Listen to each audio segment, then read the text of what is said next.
এলেমে বেলায়াত এবং মোহরে নবুয়াত নাকি দরদি?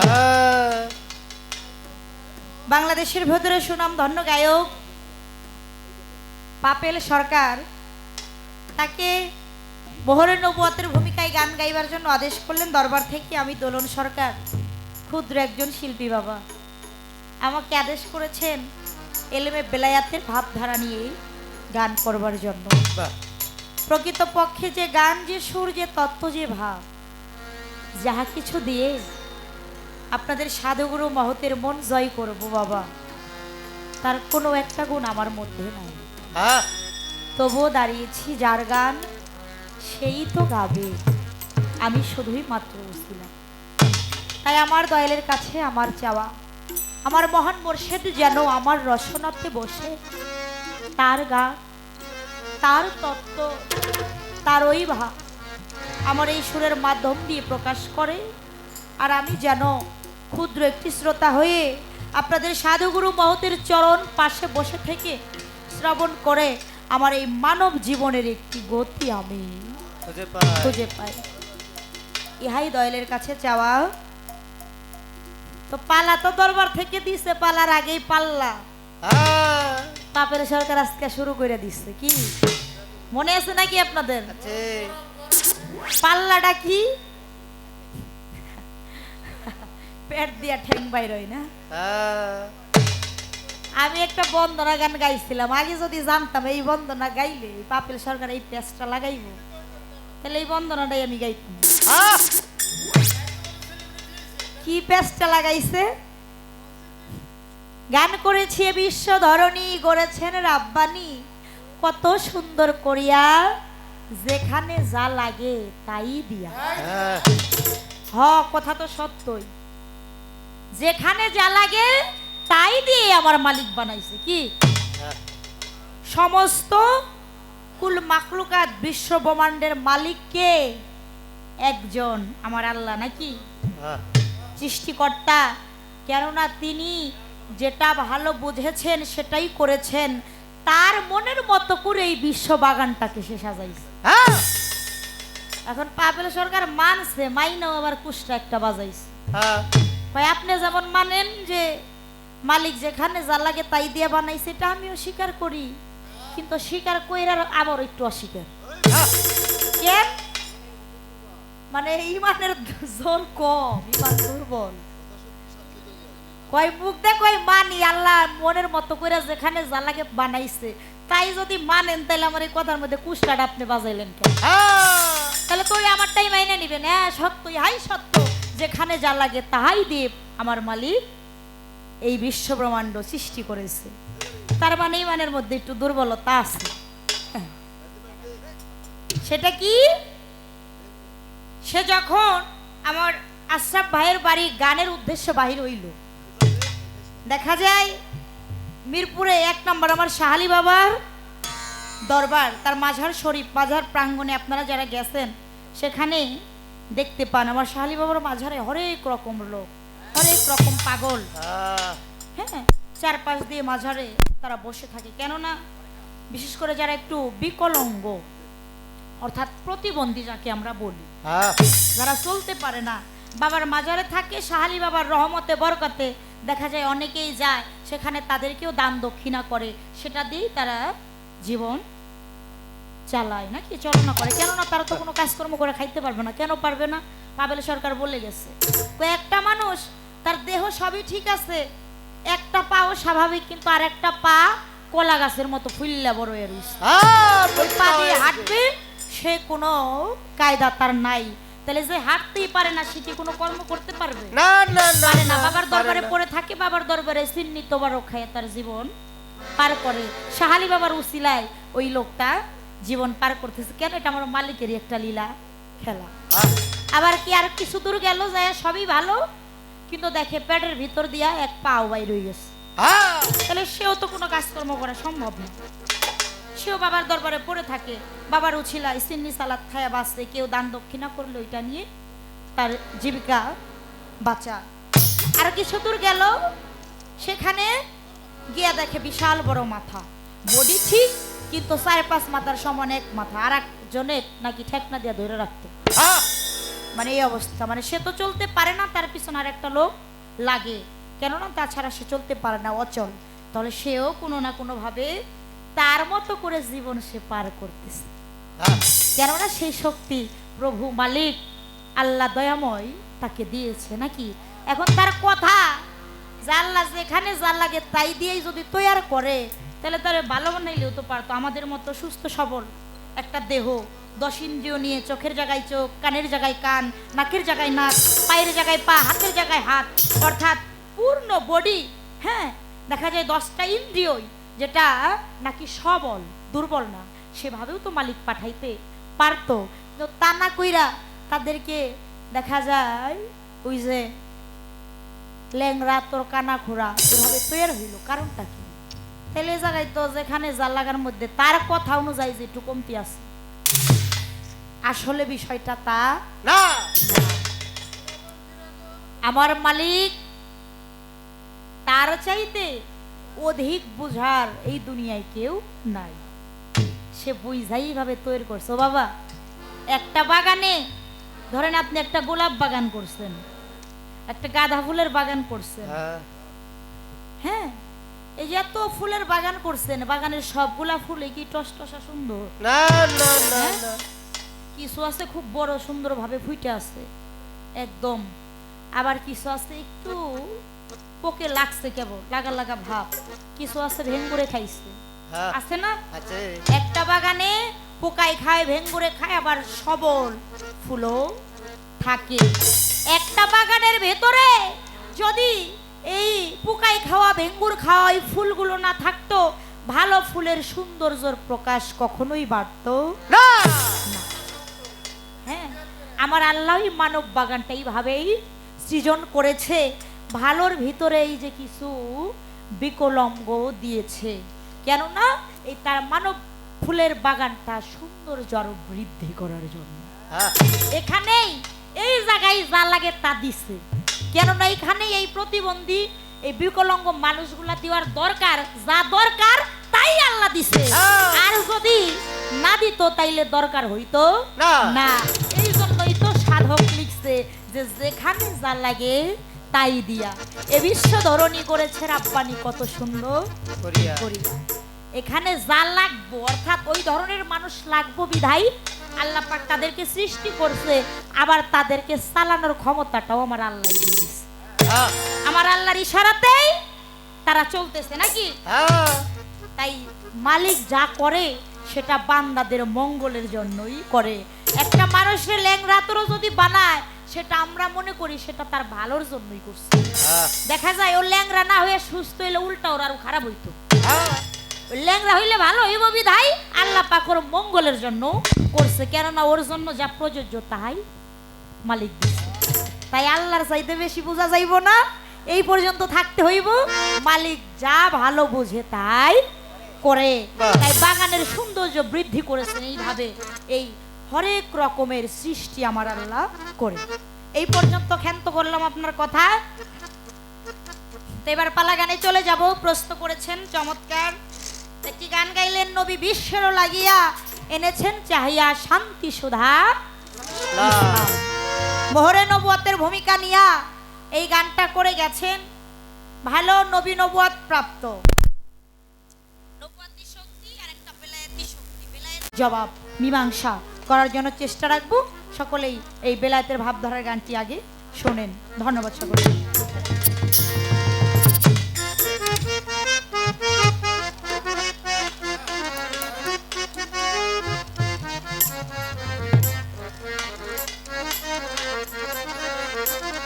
ও বাবা বেলায়েত হয় খোদাই শক্তি, ও বেলায়েত হয় খোদাই শক্তি, বেলায়েত হয় খোদাই শক্তি সিনারে লেম যারে বলে জানগা মুর্শিদ ধরে চল যায় দয়ালের দরবারে। ও বেলায়েত হয় খোদাই শক্তি, বেলায়েত হয় খোদাই শক্তি সিনারে লেম যারে বলে জানগা মুর্শিদ ধরে দয়া দয়ালের দরবারে, আরে জানগা মুর্শিদ ধরে দয়া দয়ালের দরবারে। ওরে আহাদে আহমদ ছিল ওইখানে বেলায়েত এলো, ওই পেশানি ঘুরিতে ছিল প্রকাশ হবে বলে, ওরে প্রকাশ হবে বলে, আমার প্রকাশ হবে বলে। আহাদে আহম্মদ ছিল ওইখানে বেলায়াত এলো, পেশানি ঘুরিতে ছিল প্রকাশ হবে বলে, আরে প্রকাশ হবে বলে, আমার প্রকাশ হবে বলে। আব্দুল্লাহর ঘর আলো করে রাসূল জন্ম নিলে, ওরে রাসূল ধর্ম দিলে, আমার মুহাম্মদ মুস্তাফা আরে নামে, মুহাম্মদ মুস্তাফা বলে, ওরে মুহাম্মদ মুস্তাফা নামে প্রকাশ ছিলে, ভাবের পরে জানগা মুর্শিদ ধরে চল যাই দয়ালের দরবারে, আরে জানগা মুর্শিদ তোরে দয়া, দয়ালের দরবারে, আরে জানগা মুর্শিদ তোরে দয়া, দয়ালের দরবারে।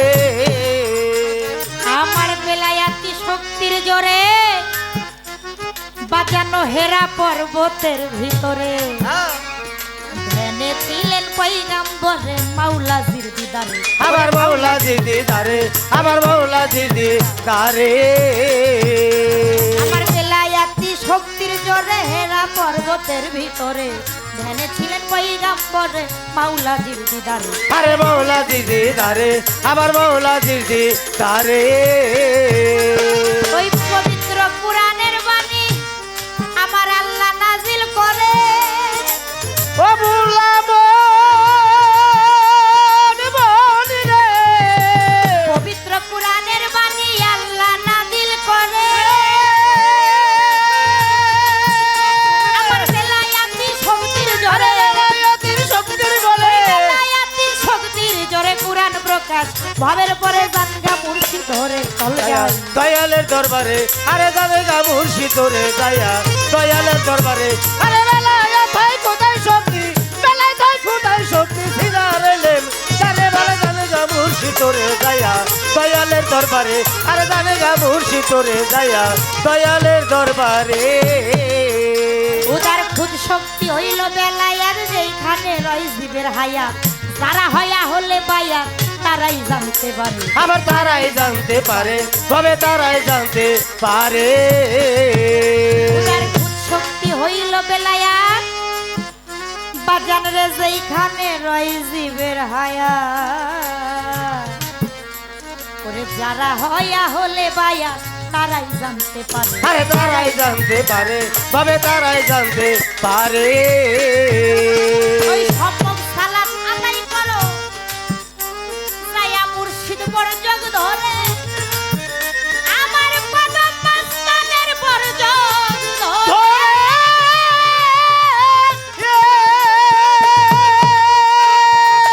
ও পাগল মন মন রে আমার, সম্ভব সালাত আদায় করো মুর্শিদ বরজগ ধরে, ওরে মুর্শিদ বরজগ ধরে, সূর্য হইতে চাঁদের আলো, ও সূর্য হতে চাঁদের আলো, সূর্য হতে চাঁদের আলো প্রকাশ হইল, ভবের পরে জানগা মুর্শিদ ধরে চল যায়, দয়ালের দরবারে চল যায়, মুর্শিদের দরবারে। ও বেলায়েত হয় খোদাই শক্তি, বেলায়েত হয় খোদাই শক্তি, সিনারে লেম তারে বলে জানগা মুর্শিদ তোরে দয়া, দয়ালের দরবারে, আরে জানগা মুর্শিদ তোরে দয়া, দয়ালের দরবারে। খারাপ লাগে বাবাজিরা? কালামে কি বললেন সাধক? বেলায়াত হয় খোদাই শক্তি, এই সিনার এলেম যারে বলে, জানগা মুর্শিদ ধরে চল যাই দয়ালের দরবারে। আহাদে আহম্মদ ছিল ওইখানে বেলায়াত এলো, পেশানি ঘুরিতে ছিল প্রকাশ হবে বলে, আব্দুল্লাহর ঘর আলো করে রাসূল জন্ম নিলে, মুহাম্মদ মুস্তাফা নামে প্রকাশিলেন ভবের পরে। আহাদ আহম্মদ মুহাম্মদ,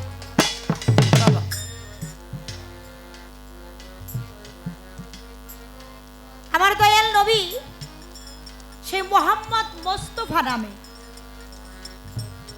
বাবা আব্দুল্লাহ মামিনার ঘরে বাসারি হালিয়াতে প্রকাশ হয়েছেন।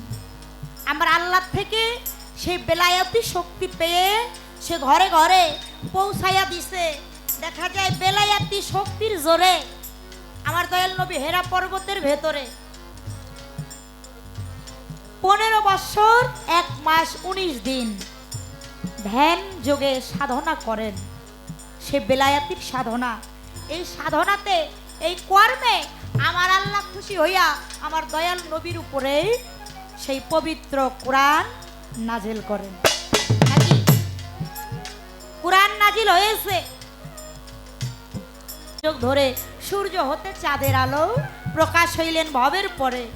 ও বাবা, এই খুদার খুদ শক্তি যারা অর্জন করে বসে আছে তাদের হাতে আমিত্ব সত্তা বিলুপ্ত করে আমার কদম বাবার চরণে নিজেকে বিলাইয়া দিয়া ওই দয়ালের সাথে যদি কোনো ভক্ত লয় হয়ে যাইতে পারে তবে তিনিও বেলায়াতি শক্তির মালিক হইতে পারে।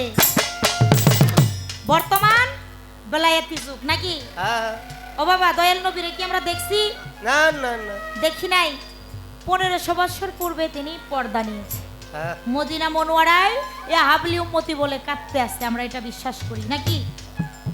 কেননা দলিলে পাইলাম কি মা কানা মুহাম্মদ আব্বা হারিম মিরি জালেকুম আল্লাহকে রাসূলুল্লাহি ওয়া খাতামান নবীন। নবুয়তি জামানা যুগ শেষ, খতম, স্থগিত, অর্থাৎ নবীর পরে আর কোনো নবী আসবে না। এখন আছে কি বর্তমান ওলিয়া উলিয়ার যুগ, বেলায়াতি যুগ। এই বেলায়াতি যুগে খুদার খুদ শক্তি অর্জন কইরা বইসা আছে কে? আমার কদম আলী মাস্তান রহমতুল্লাহ। বাবা কি বাজেন? আমার খুদার খুদ শক্তি অর্জন কইরা বইছে দেই গাই এত শত শত ভ্রমর বাবার কাছে যায় মধু সংগ্রহ করার জন্য। বেলায়াতের মালিক ভান্ডার। সেই বর্তমান যারা ওলি আল মুর্শিদ তাদের চরণে গেলে, তাদের সহবতে মহব্বতে গেলে সেখান থেকে বেলায়াতের কিছু ভেদ তত্ত্ব পাইলেও পাওয়া যাইতে পারে।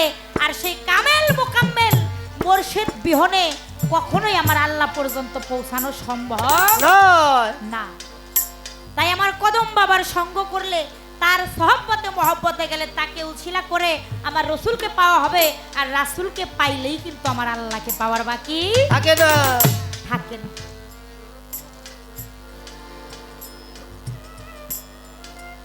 চমৎকার একটি প্রশ্ন করে গেছে।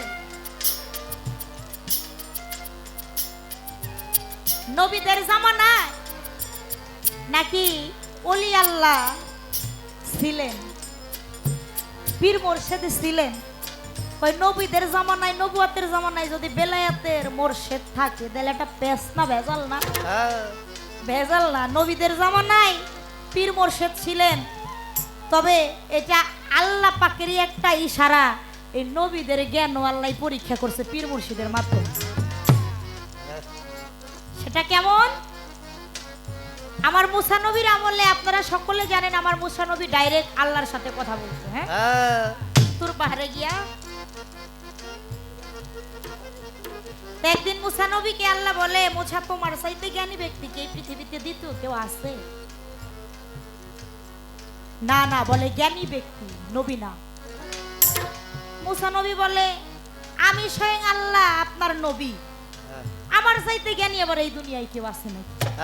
আল্লাহর নবী তো সব চাইতে জ্ঞানী, আমি নিজেই তো আপনার স্বয়ং আল্লাহর নবী, আমি তো স্বয়ং সব চাইতে জ্ঞানী, আমার চাইতে জ্ঞানী কেউ নাই।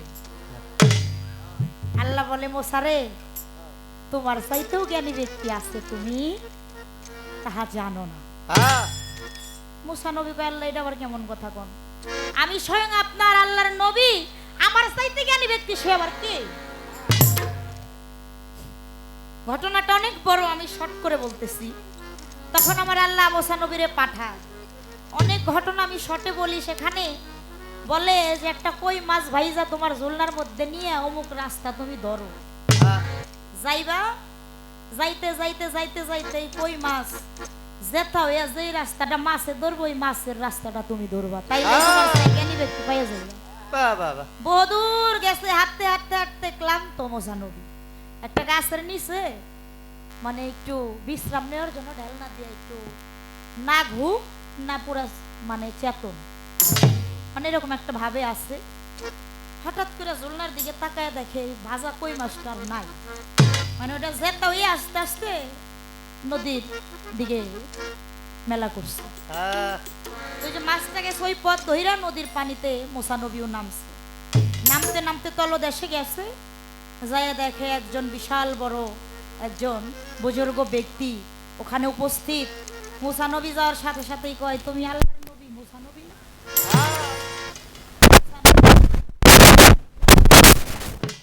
এইটা কি হইল? এই ব্যক্তিরে আমি জীবনে চিনি নাই, আমারেও সে চিনে না, জীবনে দেখা সাক্ষাৎ হয় নাই। আমি যে আল্লাহর নবী মুসা, আমার নাম যে মুসা, উনি কেমনে করে জানো? আচ্ছা গেল, ভাই শুধু তোমার নামই জানি না, তুমি আইছো তোমার সাথে জ্ঞানী কিনা তার তালাশ করার জন্য না? আল্লাহ এটাও দেখি জানি, এই কথা আমি আল্লাহর সাথে কইছি। আল্লাহর আমি তোর পাহাড়ে কথা কই, ওই জায়গায় তো তৃতীয় কোনো ব্যক্তি থাকে না, এই খবর উনি কেমনে করে জানে? কই মুসা আমি সবই জানি, তুমি কি কারণে আসছো? আমার চাইতে জ্ঞানী ব্যক্তির সন্ধান করার জন্য। তাহাই যদি জানতে চাও, আমি যেদিকে যাই আমার পিছ পিছ আসবা, একটা কথা প্রশ্ন করতে পারবা না, প্রশ্ন করলে জ্ঞানী ব্যক্তির সন্ধান পাইবা না। কিছু দূর হাইটা হাইটা যাইতেছে, রাস্তা দিয়ে গেছে, গিয়ে দেখে যে ছোট্ট একটা মানে খালের মতো, নদী খালের উপমা আর কি, মানে অত বড় না।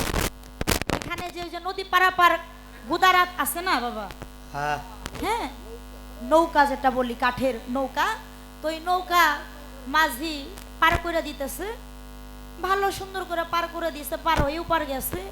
নতুন নৌকাটা বাবা মনে হয় কয়েকদিন ধরে বানাইছে, একবারে চকচক করতেছে। মুসা নবী কি করলেন, উনি এই বালর নৌকাটারে ওনার হাতের আশা দিয়ে একটা ছিদ্র করে রাইখা মেলা করছে।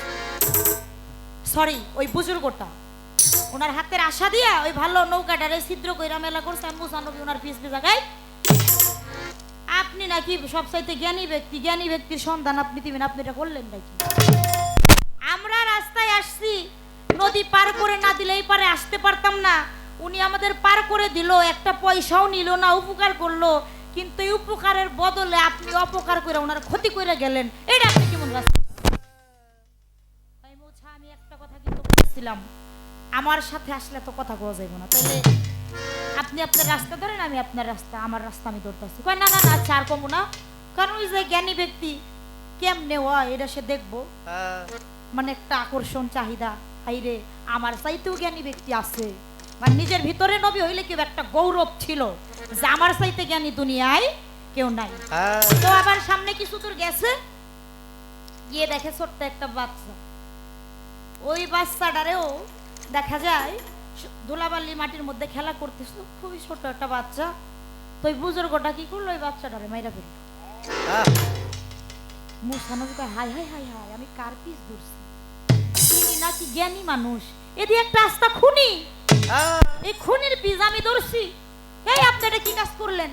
মাসুম বাস্তা বাস্তার আইলো ফেরেশতা সমতুল্য, আর আপনারা মাইরা ফেলাইলেন, আপনার ক্ষতিটা করছিল কি?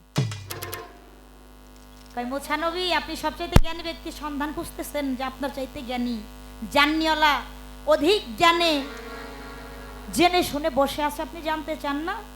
তাহলে আপনি আগে জানেন আমি এই কাজগুলো কেন করছি। প্রথম কি করলাম, নৌকার মাঝি দেখা যায় আমাদেরকে পার করে দিল, কিন্তু বিনিময়ে আমি ওই নৌকাটারে ছিদ্র করে রাইখা দিলাম, উনি আর যাতে পারাপার করতে না পারে। কেন করছি জানেন? নতুন কয়েকদিন ধরেই তৈরি করছে, আর যিনি একটা নৌকা বায়া খায় সে তো অনেক বড় লোক মানুষ না, গরিব মানুষ, গরিব মানুষ না। এই নৌকা পারাপার করে যাই কিছু 5 টাকা 10 টাকা, আর ওই আমলে তো আরো কম, এই টাকার হিসাবই মানে খুবই স্বল্প টাকা। দেখা যায় কোন রকম দিন বউ বাচ্চা নিয়ে পার করছে, কিন্তু দেখা যায় এখানে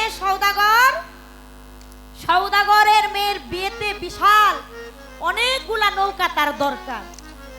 দেখা যায় এখানে এই এলাকাতে, এই সওদাগরের এরিয়ার আন্ডারে এলাকায় যত নতুন নতুন নৌকা আছে, সবগুলা নৌকা সওদাগরে নিয়ে যায়। নতুন নৌকা যদি নিয়ে যায়, এই লোকটা গরিব, ওনার একটা মাত্র নৌকা, এই নৌকা যদি সওদাগর নিয়ে যায়, উনি তো আর এই নৌকা পারাপার করে জীবিকা সংগ্রহ করে বউ বাচ্চা নিয়ে দিন চালাইতে পারবে না। তাই ওনার নতুন নৌকাটারে আমি ছিদ্র করছি, যখন সওদাগরের লোক আইসা দেখবো যে নতুন নৌকা কার কার আছে, এই নৌকাটা দেখতে নতুন হইলে কি দেখবো নৌকাটা ভালো না, নৌকাটা ছিদ্র, তখন কি করব, সৌদাগারের লোক এই ছিদ্র নৌকাটারে রাইখা যাইবো যে এটা ভালো না, ছিদ্র ভাঙা নৌকা, এইটা রাইখা যেগুলা নতুন ওইগুলা বাছাই করে নিয়ে যাবে। দেখা গেল ওই নৌকাটা যখন ফেলে যাবে, ওই পুনরায় ওই নৌকার যে মাঝি ও পুনরায় গাব গাইনি দিয়া দেখা যায় আলকাতরা মাইরা ওই ছিদ্রটারে, হ্যাঁ, ওই জোড়াতালি দিয়া পুনরায় একটু রং টং কইরা আবার সে ওই নদী পারাপার করতে পারবো। দেখা যায় তার দিন তার যে কর্ম নৌকা পারাপার করে কিছু টাকা সে পাইতেই থাকবো। ও মুসা নবী, এটা আমি ভালো করছি না খারাপ করছি? ওইটা তো আপনি ভালোই করছেন। সেটা ভালো করছেন বুঝলাম, তাহলে ভালো বাচ্চাটারে আপনি খুন করলেন, এটা কেমন কাজ করলেন? মাইরে খাইলেন। তাই মুসা নবী, এই যে বাচ্চাটা যে ছিল, এই বাচ্চাটা যদি বড় হইতে পারলেন না, তাহলে আপনার চাইতে জ্ঞানী কারা? তখন মুসা নবী নত স্বীকার করে কার কাছে? এই বেলায়েতের জবরদস্তি আলী সে কে ছিল? সে ছিল জিন্দা পীর খাজা খাস খিজির রহমতুল্লাহ আলাইহি, যাকে নাকি পানির মালিক বলা হয়। সে হইল এই বেলায়েতে একজন অলি। সে ছিল কোথায়? সেই নবীর জামানায়। কোন নবী? মুসা নবীর জামানায়ও আমার বেলায়েতের অলি আল্লাহ ছিল। কেন? আপনার এই নবুয়তের নবী মানে জ্ঞানের বাহাদুরি করে এদেরকে একটু শিক্ষা দীক্ষা দেওয়ার লেগে,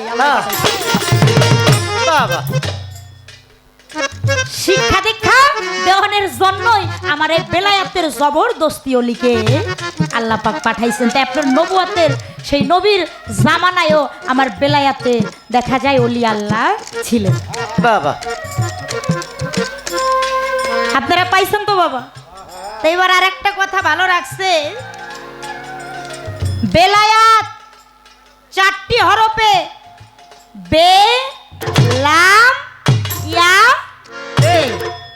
তার কথাই 4টা হরফের মূল হাকিকত বিষয়টা কি? 4টা হরফে কি বোঝানো হয়েছে? বে কি? বেতে এই বিশ্ব ব্রহ্মাণ্ড, যা সেই ব্রহ্মাণ্ডে তাই নাকি থাকে মানব ভাণ্ডে। সাধকেরা বলে তার চাইতে বেশি নাকি থাকে মানব ভাণ্ডে। যদি আমার কদম মাস্তানের সহবতে মহব্বতে গিয়ে যদি তার চরণে আশ্রয় নিয়ে একবার জেনে নেওয়া যায়, তবেই তার মানব কুল সার্থক হয়ে যায়। হ্যাঁ বাজার, বেতে ব্রহ্মাণ্ড বোঝায়। আর লামকে, লামে হইল আদম, এই যে আদম বডি, হ্যাঁ, বেতে ব্রহ্মাণ্ড, লামে আদম। আর ইয়াতে ইয়াদ করা কার প্রতি? আমার আল্লাহর প্রতি। সেই আদুল্লাহ আমার আল্লাহর হাতে হাত দিতে হইলে, সেই আদ করতে হইলে এই বর্তমান বেলায়েতি যুগে কামিল মোর্শেদ আমার কদম আলী মাস্তান রহমতুল্লাহের হাতে হাত দিতে হবে। আর তেতে কি? তৌহিদ করা। তাই তেতে হইল তৌহিদ, অর্থাৎ যিনি আল্লাহ প্রাপ্ত একজন সম্যক গুরুর কাছে আত্মসমর্পণ করলেন, নিজেকে পুরাটাই বিকায়া দিলেন এবং তৌহিদের তলদেশে প্রেম ডুবারু হয়ে ডুব দিয়ে অন্বেষণ তালাশ করলেন, সেই এই ব্রহ্মাণ্ডর খবর জানতে পারে। এই হইল বেলাম ইয়াতের এই 4 হরফের মূল যেটা হাকিকি অবস্থানের কথা। এই 4টা হরফ বেলায়াত। তবে মূল বিষয় নিজেকে চিনা। কেন? নিজেকে চিনে যেন আমি আমার পরম স্রষ্টাকে চিনতে পারি। আর সেই অচেনাকে চিনতে হইলে আগে চলো চিনা লোকের শোনে। কার শোনে? আমার কদম আলী মাস্তানের শোনে। আল্লাহর শেখান, আগে বসো তোমরা ওলি আল্লাহ। এই হইল 4 হরফের আবিধানিক অর্থ, হাকিকত। তাই এর হাকিকত মূল বিষয় যদি বুঝতে যান, আমার বেলায়াতি আমার কদম চাঁদের চরণের গোলাম হয়ে যান, তার চরণের দাস হয়ে যান, তবে বাবা যদি দয়া করে কিছু দেয় আপনার এই মানব জনম ধন্য হয়ে। শক্তি তারে বলে জানেগা মুর্শিদ তোরে দাইয়া দয়ালের দরবারে। আরে জানেগা মুর্শিদ তোরে দাইয়া দয়ালের দরবারে। ওরে বাজান গাদিরে ঘুমের পরে বলছে দিনের পয়গাম্বরে, মাওলা আলীকে লক্ষ্য করে বেলায়াতে তারে, আবার বেলায়াতে তারে, আবার বেলায়াতে তারে। গাদিরে ঘুমের পরে বলছে দিনের পয়গাম্বরে, আলীকে লক্ষ্য করে বেলায়াতে দেয় তারে ওরে বেলায়া দেয় তারে, ওরে বেলায়া দেয় তারে। মান কুমতু মাওলা ফাহাজা আলিউন মাওলা আমার রাসূল প্রকাশ করে ওরে আমার রাসূল প্রকাশ করে। কই আমি তার মাওলা আমি তার মাওলা আমি তার মাওলা, আমি তার মাওলা। কই আমি তার মাওলা আমি তার মাওলা দেওয়ান তারা বলে দলিল করে গানগা মুর্শিদ ধরে চল যায় দয়ালের দরবারে চল যায় মুর্শিদের দরবারে ও বেলায়া দেয় খোদাই শক্তি, বেলায়া দেয় খোদাই শক্তি সিনারে লেম। তারে বলে জানগা মুর্শিদ তোরে যাইয়া দয়ালের দরবারে, ওর জানগা মুর্শিদ তোরে যাইয়া দয়ালের দরবারে। তাহার যাহা প্রশ্ন ছিল আমি কইরা দিলাম সে এইবার তাহার কাছে দুইটা কথা রাখিব বিশেষ আপনারা যতই আছেন ভাবের আসে গান এইভাবে সুন্দর ভাবে বসে গান করিবেন শ্রবণ আজকে এত ভালো লাগতেছে যদিও জনসংখ্যা কম কিন্তু মানুষের ভাগটা নাই রে কমতি হইয়া মানুষের সংখ্যা বেশি আছে আমার মনে কইতাছে এই জায়গায় দাঁড়াইয়া আছে জনসংখ্যা কম আছে আমি মনে করি মানুষ কম নাই কি এখানে অনেকগুলো সোনার মানুষ কেন আমার কদম আলী মাস্তানের আওলাদ তারা আসে তার প্রেমিক বসে আছে যারা সোনার মানুষ হয়ে খুব ভালো লাগতেছে এত সুন্দর পরিবেশ দেখে অনেক অনেক কৃতজ্ঞতা এত সুন্দর পরিবেশ আপনারা আমাদেরকে দিচ্ছেন তো এবার তার কাছে তো দুইটা কথা রাখতে হয় কি বলেন কি বললেন কুনতু নবিয়ান আদামা বাইনাল মায়ওয়াতিন আদম যখন মাটি কাদায় পৃথক পৃথক ভাবে ছিলেন আদমের বডি দেহ তৈয়ার হয় নাই তার পূর্বে আমার নবী ছিল এবং নবীর নবুয়াত ছিল। ছিল কেননা আল্লাহ যখন কোন কয় নাই আল্লাহ যেদিন কোন বলছে সমস্ত কিছু সৃষ্টি হয়েছে নাকি কোন হয়ে যাও একসাথে হয়ে গেছে আবার যেদিন ভাইয়া কোন বলবে সব ধ্বংস হয়ে যাবে কিন্তু কোন বলে নাই তারও আগেই আমার দয়াল নবী পয়দা হয়েছে শুধু তাই না তার নবুয়ত ছিল আমি জানতে চাই কোনো কিছুই পয়দা হয় নাই কোন শব্দ বলে নাই সকল কিছুর ঊর্ধ্বে আমার নবী ছিলেন নবীর নবুয়াত ছিলেন ওই নবীর নবুয়াত যে ছিল এবং নবী ছিল সেখানে নবীর রূপটা কি ছিল নবীর নবুয়াতের রূপটা কি ছিল কি উনি যেমন বললেন দুনিয়ায় বাসারি হালিয়াতে আসিল সিল মোহর আংটির ভিতরে আবার পৃষ্ঠদেশে কবুতরের ডিমের ন্যায় লুম দ্বারা আবৃত কেউ দেখছে কমলার মতো কেউ দেখছে শক্ত মাংসপিণ্ড টিমারের মতো কেউ দেখছে লক্ষ সমষ্টি তিলের ন্যায় অনেকেই অনেক ভাবে আমার নবীজির মোহরের নবুয়াত দেখেছে মাঝে যা দেখেছে কিন্তু এটা তো দুনিয়ার মধ্যে আইসা কিন্তু দুনিয়ায় আহে নাই অর্থাৎ দুনিয়ায় তো তৈরি হয় নাই আর আইব কতক্ষণ কোন আল্লাহ কয় নাই তার আগে আমার দয়াল নবী ছিলেন নবীর নবুয়াত ছিলেন সেখানে কি রূপে ছিলেন এবং নবুয়াতের রূপটা ছিল কি এবং যেটা ছিলেন কোন পাত্রের ভেতরে ওই মুকামটার নাম কি কোন মুকামে ছিলেন আপনি একটু বলবেন এই একটা কথা আপনার কথা অনুযায়ী আমার রইল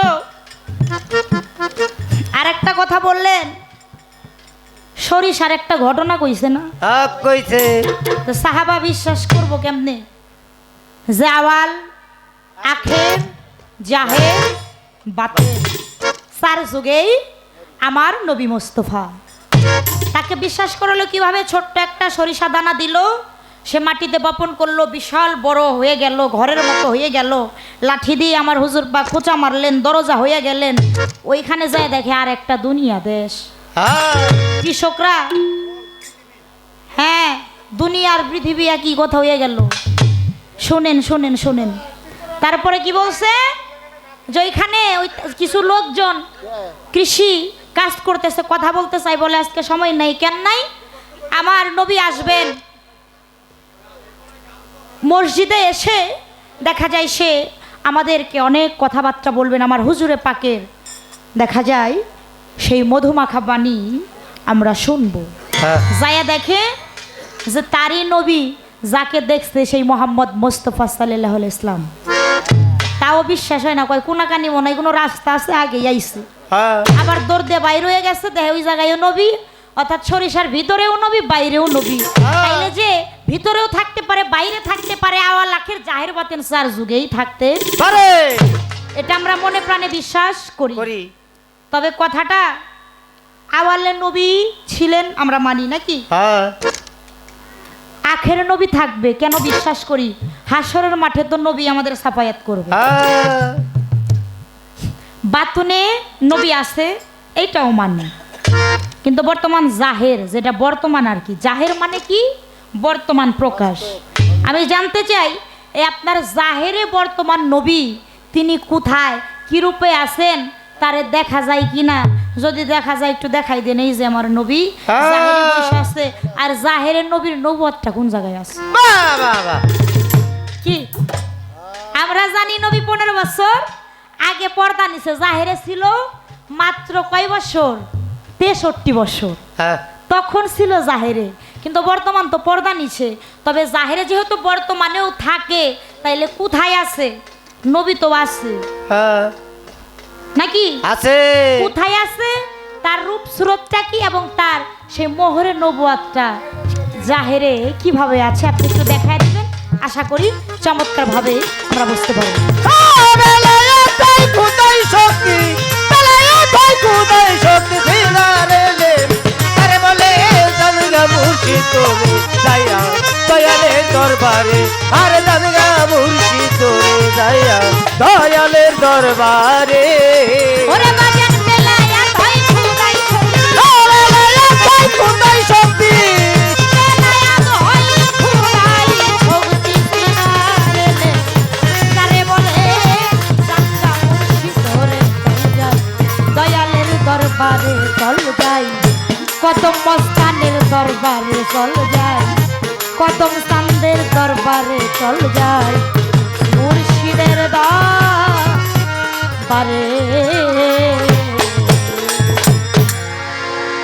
আনতাছি আর কি, যতটুকু না বললেই নয়। আর বিশেষ করে বেলায়াতের পালাটা একটু কথা একটু বেশি বলতে হয়। তো আমার কদম আলী মাস্তানকে স্মরণে রেখে একটি গান আমি রাখি বেলায়েতের ভাব ধারাই, তারপরে দেখা যাক আমার কদম আলী মাস্তান বাবা কি করে নাকি। যেদিকে ঘুরাই ওই দিকেই আমরা ঘুরবো। তো বাবার নামে আরেকটি গান আমি রাখি।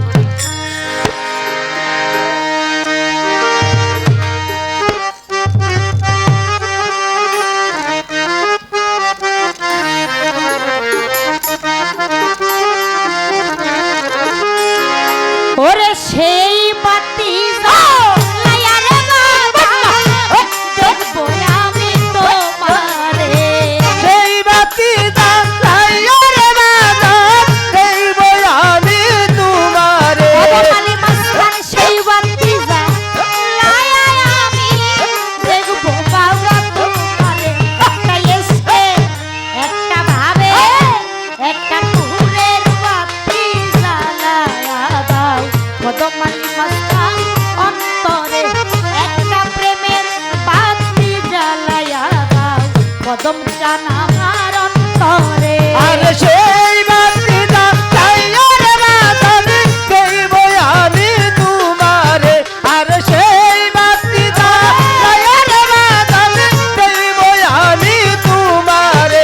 একটা এসকের বাতি জ্বালায়া দাও, ও দয়া চান আমার অন্তরে।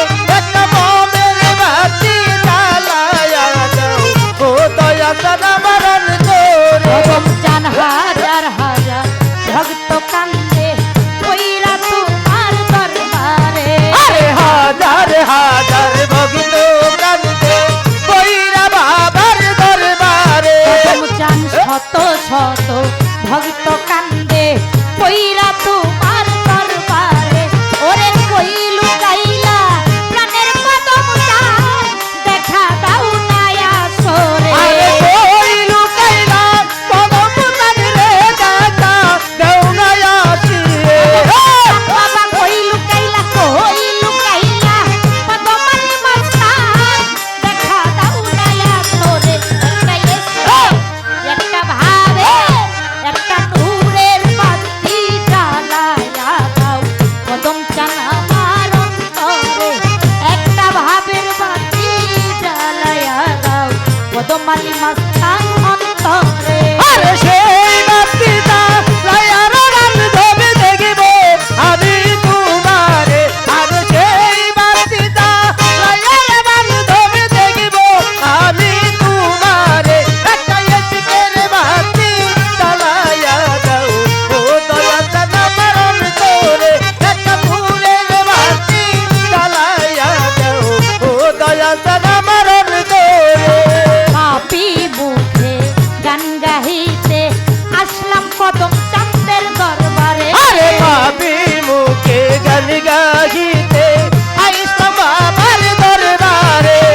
জানা আমার অন্তরে ওরে উঠো উঠো নগরবাসী থাইকো না ঘুমের ঘরে আরে উঠো উঠো নগরে বাসি তাই কোনা ঘুমের ঘরে তোমরা উঠো উঠো জগৎবাসী থাইকো না ঘুমের ঘরে ওরে ঠাকুর আছে কদম চাল বাবা যাইতে বাবার দরবারে আরে ডাক দিয়াছে দয়াল বাবা যাইতে বাবার দরবারে ওরে ঠাকুর আছে কদম চাল মাস্তান চল যাই দরবারে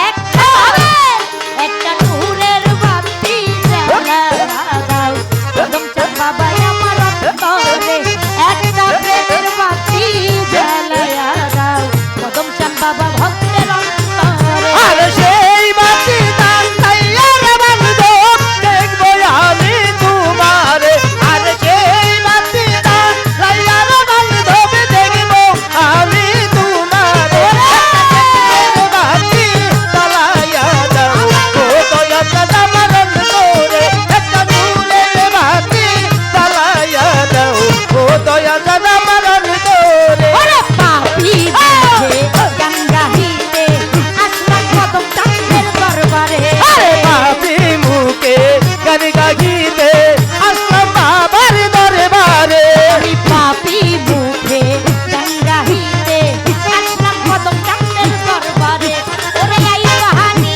আই বানিয়ে কদম চাঁদ ভক্ত গণের বাসরে আরে আই বানি আই বানি বাবারে ভক্ত গণের বাছরে ওরে আই বানি আই বানিয়ে কদম চাঁদ ভক্ত গণের বাসরে একটা এসকে ও বাবা! একটা নূরে ও বাবা! আমের বাতি জ্বালায়া দাও কদম চাঁদ বাবা আমার অন্তরে একটা নূরের বাতি জ্বালায়া দাও কদম চাঁদ বাবা ভক্তের অন্তরে আল্লাহুম্মা সাল্লি আলা মুহাম্মদ ওয়া আলি সাইয়্যিদিনা মুহাম্মদ আল্লাহুম্মা সাল্লি আলা মুহাম্মদ ওয়া আলি সাইয়্যিদিনা মুহাম্মদ এটা ইসকের বাতি জ্বালায়া দাও ও তখন সালামার অন্তরে একটা নূরের বাতি জ্বালায়া দাও ও কদম সালামার অন্তরে উঠো উঠো নগরবাসী থাইকো না ঘুমের ঘরে আরে উঠো উঠো নগরবাসী তাই কোনা ঘুমের ঘরে ওরে উঠো উঠো নগরবাসী থাইকো না ঘুমের ঘরে কি আছে কদম চাঁদ যাইতে বাবার দরবারে আরে ডাক দিয়াছে কদম তার যাইতে বাবার দরবারে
চান বাবা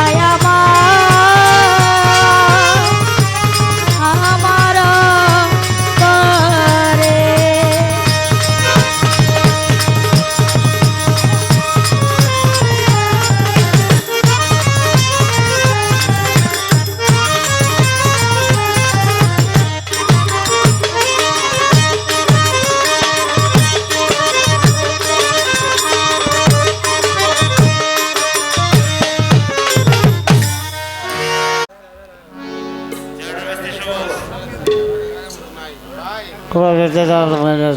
যেখানে প্রশ্ন ছিল জবাব হয়েছে, জবাবের কোনো অভাব নাই, ধন্যবাদ জানাই।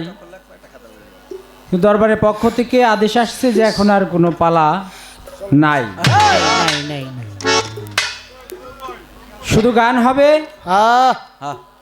কিন্তু যেহেতু আমার কাছে দুটি প্রশ্ন আসছে, আমি তো একটা ঋণ হয়ে গেছি নাকি? ওইটাই কয়ে আলান ঋণটা মুক্ত না হইলে তো ঋণী লোকের এবাদত বন্দেগী আল্লাহ তাআলাও কবুল করে না। তাই আমি এই ঋণ থেকে মুক্তি পাওয়ার জন্য একটা গান করব। এই গানটার মধ্যেই তার সকল কথার জবাব হয়ে যাবে ইনশাআল্লাহ। বাড়তি কোনো কথা বলতে হবে না। তবে আমারে একটু লজ্জা দিছে, কয় আপনি আল্লাহর সব কিছু সৃষ্টি যে করছে মানেন, স্বীকার করেন, কিন্তু আবার কুষ্টা লাগাইলেন, ইমানে মনে হয় দুর্বল। আসলে কি বলবো,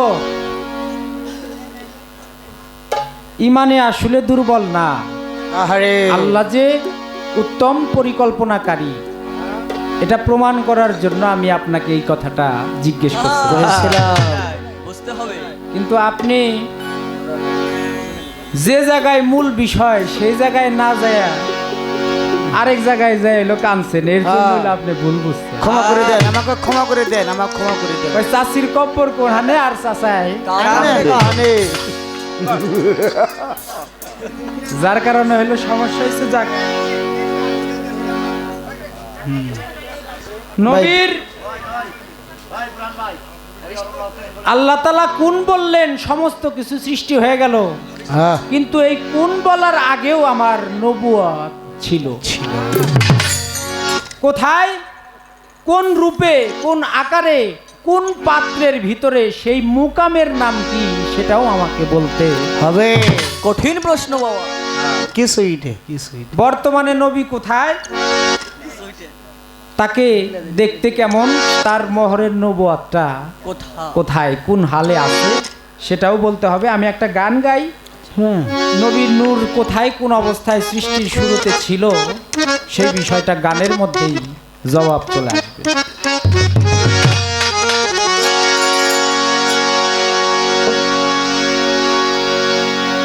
কুল কায়নাত সে দেখতে পাইল,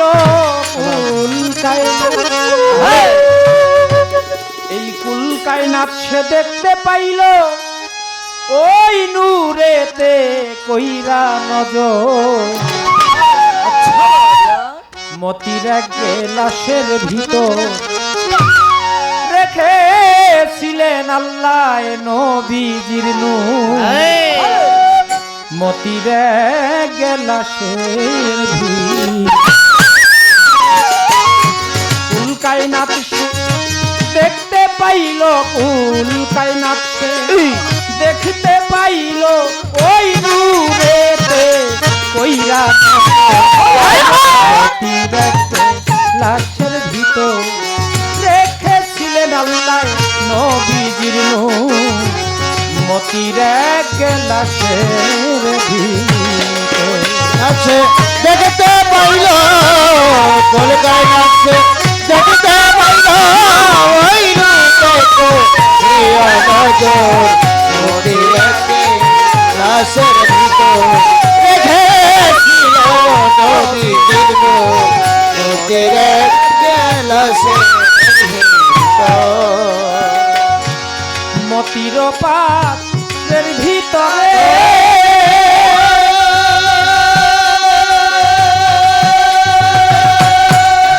সেই রূপ নিহারে মতির পাশ এর ভিতরে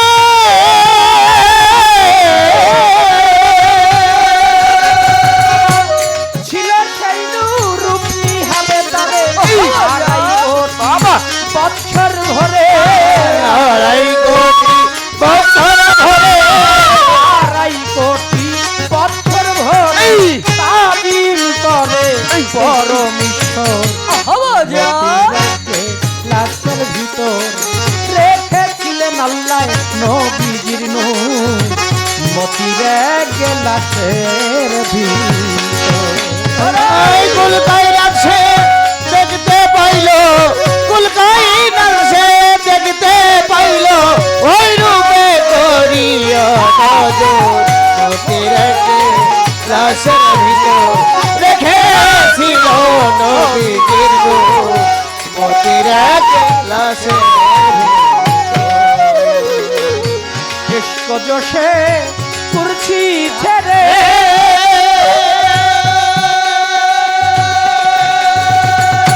নূরের সামনে আল্লাহ কিয়াম করে ইস্ক জোশে কুরসি ছেড়ে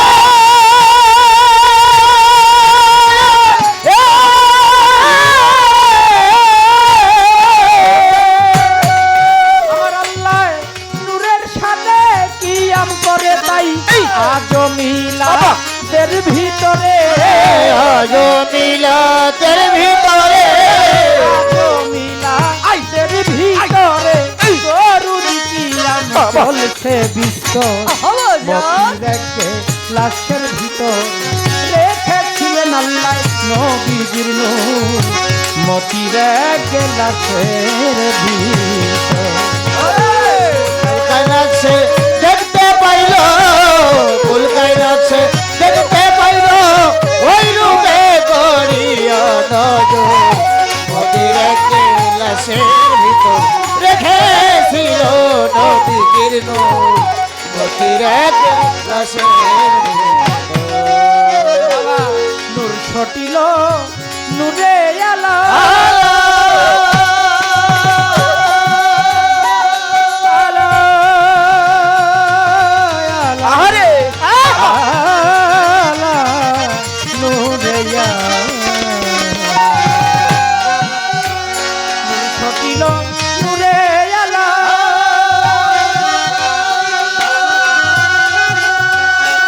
সুরায়াল এমরান রয় তাহার হাওলা নূর ছটিল নূরে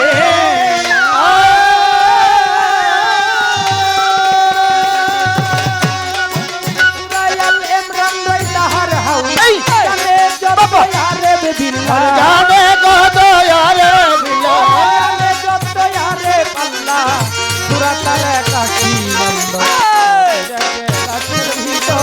রেখেছিল নবীজির মতির গেলাসের ভিতর রেখেছিলেন নবীজির উল্টাই রাখছে দেখতে ওই কুলকাই রাখছে দেখতে পাইলো ওই রূপে করিয়া নজর মতির লাশের ভিতর রেখেছিল নবীজির নূর মতির লাশের ভিতর রেখেছিল নবীজির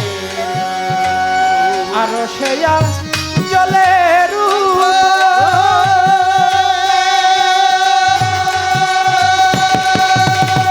ডাকলেন যত নবী পয়গাম্বর আর সেয়া জলে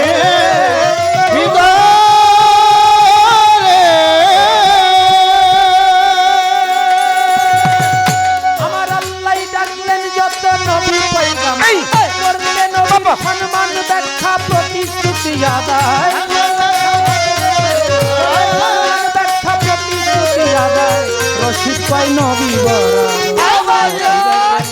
ভিতর রেখেছিল নবীজির মতির গেলাসের ভিতর রেখেছিল নবীজির উল্টাই রাখছে কুলকাই রাখছে দেখতে পাইলো ওই রূপে করিয়া নজর মতির লাশের ভিতর রেখেছিল নবীজির মতির লাশের ভিতর রেখেছিল নবীজির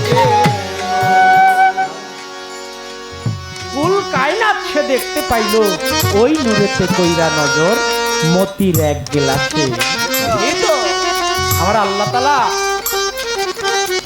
সর্বপ্রথম যখন নূর মোহাম্মদ মুরতাজাল্লাহকে সৃষ্টি করলেন, সৃজন করলেন, এই নূর মোহাম্মদ মুরতাজাল্লার মধ্যে তাকায়া আল্লাহ কুল কায়নাত সেদিন দেখতে পাইছিল। শুধু তাই না, মতির পাত্রের ভিতরে ছিল সেই নূর রূপ নিহারে তারে 2.5 কোটি বছর ভরে তাজিম করে পরমেশ্বর মানে আমার আল্লাহ তাআলা নিজেই। এশক জোশে কুরছি ছেড়ে সেই নূরের শানে কিয়াম করে, তাই আজম মিলাদের ভিতরে দরুদ কিয়াম চলছে বিস্তর। আমরা যে মিলাদ করি, কিয়াম করি, এটা শুধু আমরা করি না, আল্লাহ তার ফেরেশতা মণ্ডলী লইয়া এই কাজটা করে এবং আমরা যারা আল্লাহকে মানি, বিশ্বাস করি, তাদেরকে এই কাজ করার জন্য বলছে। সূরা আহজাবের 56 নং আয়াত যার প্রমাণ, ইন্নাল্লাহা ওয়া মালাইকাতিহি ইউসাল্লুনা আলান নবী ইয়া আইয়ুহাল্লাযীনা আমানু সাল্লু আলাইহি ওয়া সাল্লিমু তাসলিমা। ইন্নাল্লাহা শব্দের অর্থ নিশ্চয়ই আমি আল্লাহ, কোনো সন্দেহ করা যাবে না।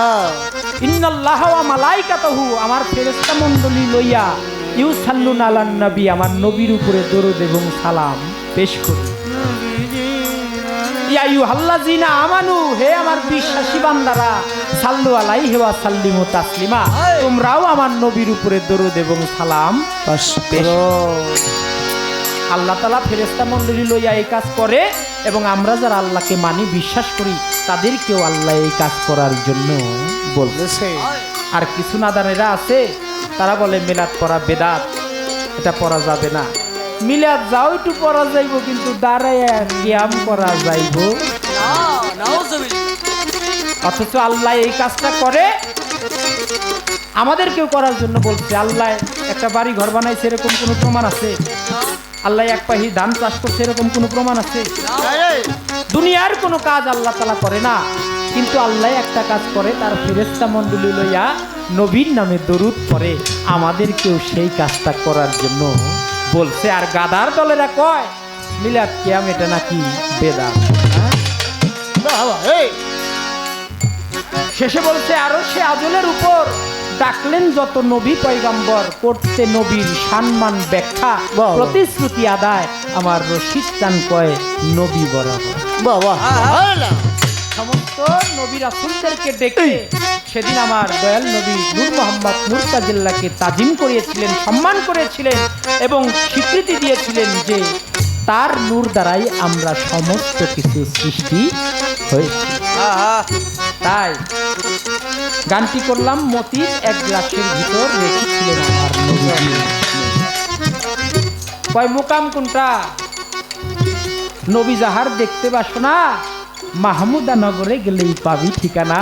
সেটা নিত্য নতুন পয়দা করে কাব কাউসিন এসে নবী রয় তোমার আনফাসে।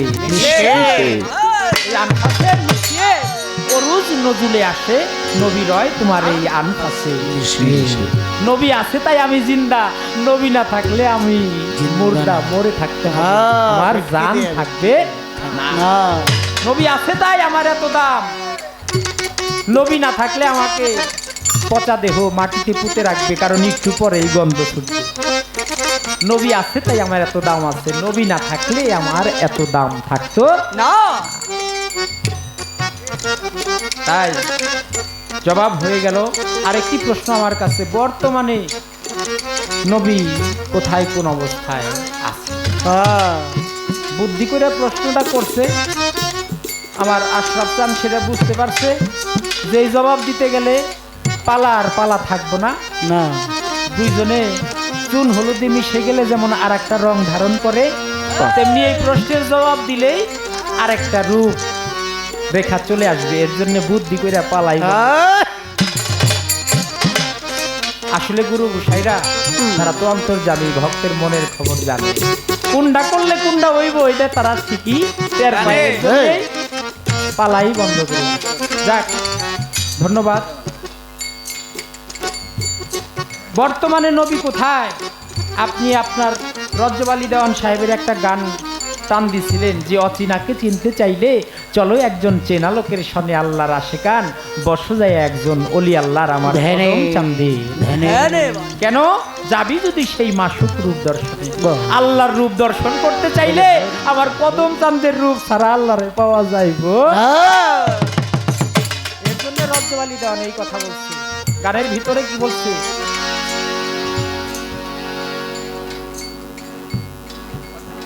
পাক কালাম পাঠালেন শাহী কোরআন খুলে দেখো ভাই কি বলেন শাহী আপন পাক জওয়ানে আল্লাহ কয় আমার নবীকে যে ভালোবাসে সে আমি আল্লাহকেই ভালোবাসে কারণ ছায়া কায়া দুই বস্তুই একজনে হাওয়া আসমানের রাব্বুল আলামিন জমিনে আমাদের জন্য পাঠিয়েছেন রাহমাতাল লিল রাব্বুল আলামিনের বিস্তৃতি যতদূর পর্যন্ত রহমাতাল লিল আলামিনের বিস্তৃতি ততদূর পর্যন্ত কোনো অংশে কম নহে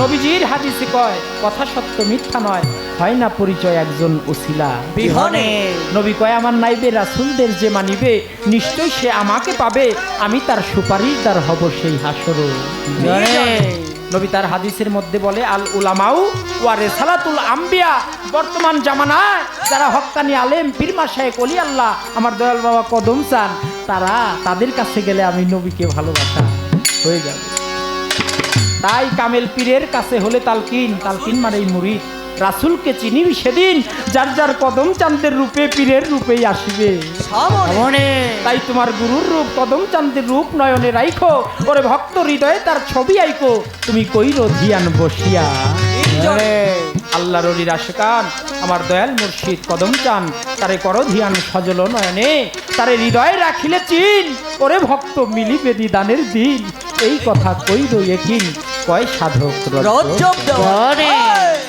তাই লালন শাহ বলছে যেই মুর্শিদ সেই তো রাসূল ইহাতে নয় কোনো ভুল খোদাও সে হয় লালন কয় না এমন কথা এই কথা আল্লাহর কোরআনে কয় কোরআনে কোথায় কয় সূরা ফাত্তার 10 নম্বর আয়াতের মধ্যে আল্লাহ তাআলা বলে ইন্নাল্লাযিনা ইউবাইউনাকা ইন্নামা ইউবাইউনাল্লাহ ইয়াদুল্লাহি ফাওকা আইদিহি হে মুমিনগণ যেই হাতের উপর হাত দিয়েছো আমার কদম চান্দের হাত এই হাত শুধু তার হাত নয় এই হাতের উপর আমি আল্লাহর হাত নিহিত আছে তাহলে নগদ রাসূল হলো যার যার প্রিয় মুর্শিদ এটাই হলো যার যার জন্য রাসূল কারণ মুর্শিদকে পাইলেই রাসূলকে পাবি রাসূলকে পাইলে আল্লাহকে পাওয়া যাবে আর কোনো ভেদাভেদ এখানে থাকবে না। তাই আমরা যেন প্রকৃতপক্ষে একজন প্রিয় মুর্শিদ আমার দয়াল বাবা কদম চাঁদের চরণে তার হাতে হাত দিয়ে মুসলমান হয়ে আমরাও যেন তার কদমে ভক্ত হয়ে পড়ে থাকতে পারি ভক্তের এই আরাধনা যেন আমার কদম চান বাবা দয়া করে কবুল করুন। বাবা যে যেই পীরের হাতে হাত দিয়েছেন ওই হাতটা শক্ত করে ধরে রাখেন এমন ভাবে ধরে রাখেন দুনিয়ার কোনো বাধা বিপত্তি যেন এই হাতটা ছাড়াইতে না পারে আর যদি একবার এই হাতটা ছুটে যায় তাহলে এই কাল ওই কাল কোনো কালেই আপনার আর কোনো কায়দা আর কোনো জায়গা হবে না বাবা। বড় পীর আব্দুল কাদের জিলানী রাস্তা দিয়ে হাঁটে দুই পাশের লোক হাই হাই রে বড় পীর আব্দুল কাদের জিলানী আসছে এত বড় আল্লাহর ওলি এত বড় মহান ওলি এত সুন্দর নুরানি বদন চেহারা তারে দেখলেই মনে চায় যে তার দিকে তাকাইয়াই থাকে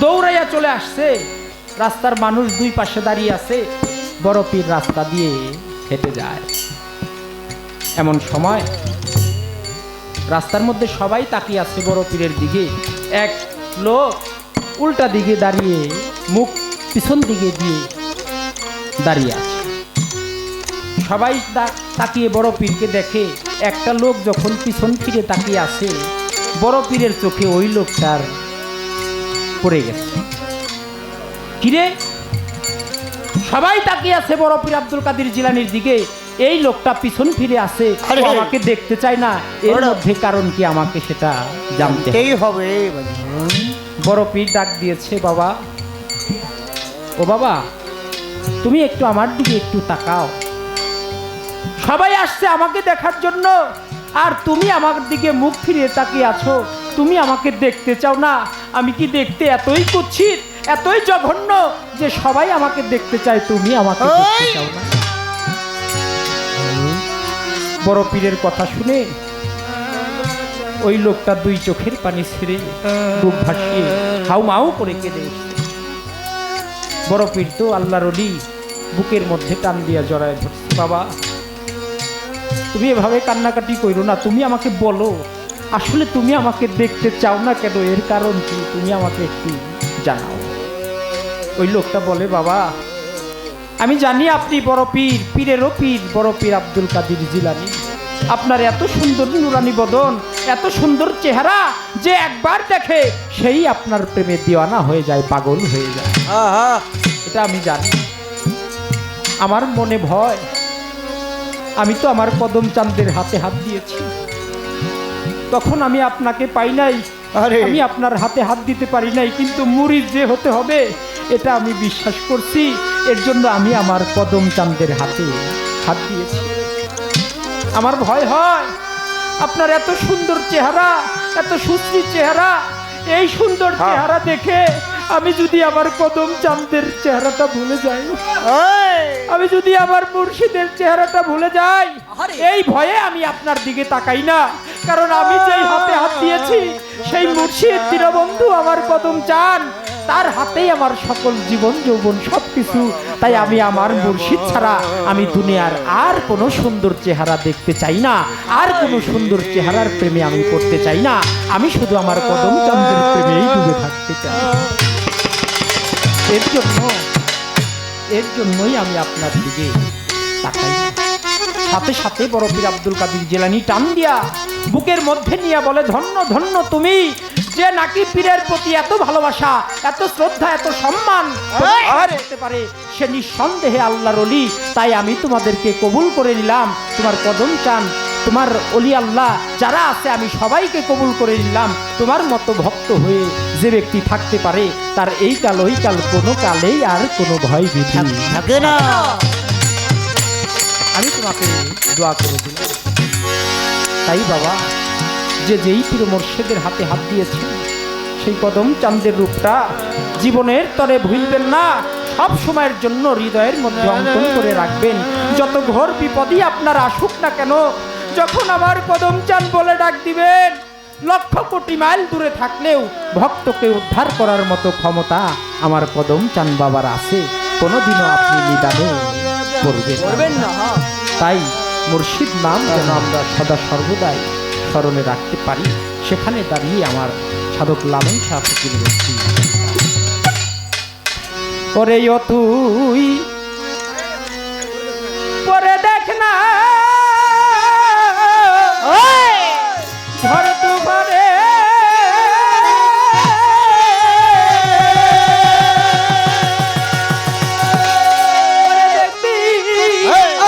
কদম চান্তর সামনে সারা দেখবি, কদম চাঁদের সামনে সারা দেখবি, কদম চাঁদের সে তোর সামনে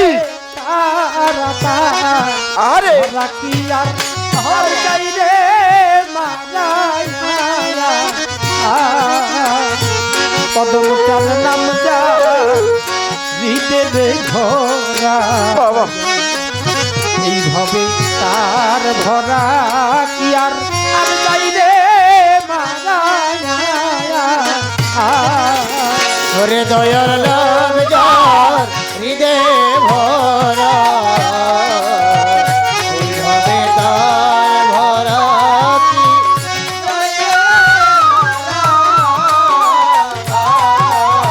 ওরে কদম নাম যার হৃদয়ে ভরা, এইভাবে তার ভরা কি জয় রে মারা রে তার ভরা কি জয় রে মারা।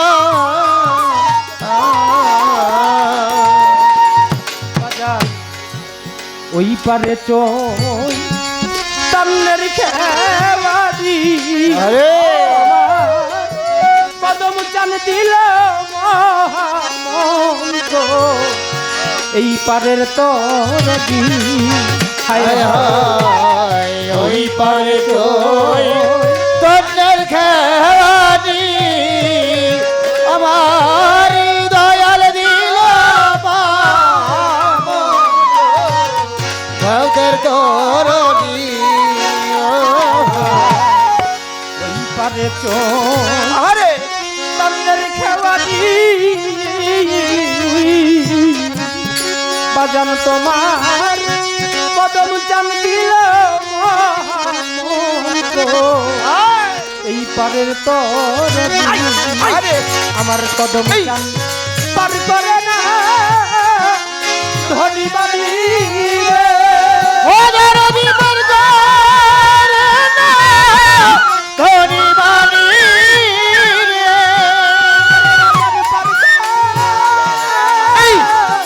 ধনী বাড়ি পার হয় কদম চান যারা ভরে বার হয় নামের কাঙ্গাল যারা ভরে পার হয় কদম চানের কাঙাল তারা তার ভরা কি আর আর বাইরে মাগায় কদম চান নাম যা হৃদয় ধরা ওইভাবে তার ভরা কি জয় রে মারা রে তার ভরা কি জয় রে মারা রে তার ভরা কি জয় রে মারা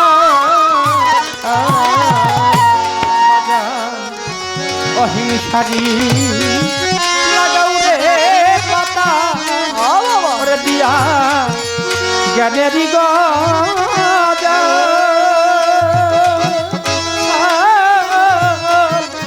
ধৈর্যের গুড়া দিয়া রে মন মন তুইয়া রাবি জনজা হায় হায় অহিংসারি লাগাও রে বাদাম তাতে গেদেরি গজা ধৈর্যের গোড়া দিয়া রে মোর এরাবি জনজা অহিংসারি আরে লাগাও রে পাতা ওরে দিয়া দিয়া জ্ঞানেরই গজা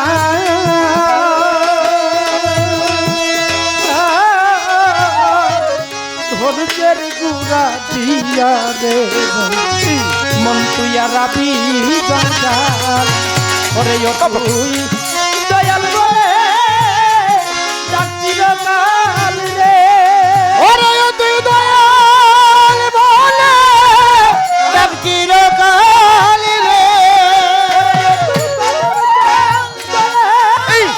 ডাকছিল কাল রে ওরে দেখবি দয়ালে গাবলে সারা দেখি দয়াল সে সামনে হারা দেখি তোর কদম চাপে খেতে আমনে খারা তার ধরা কি আর যাই রে মারা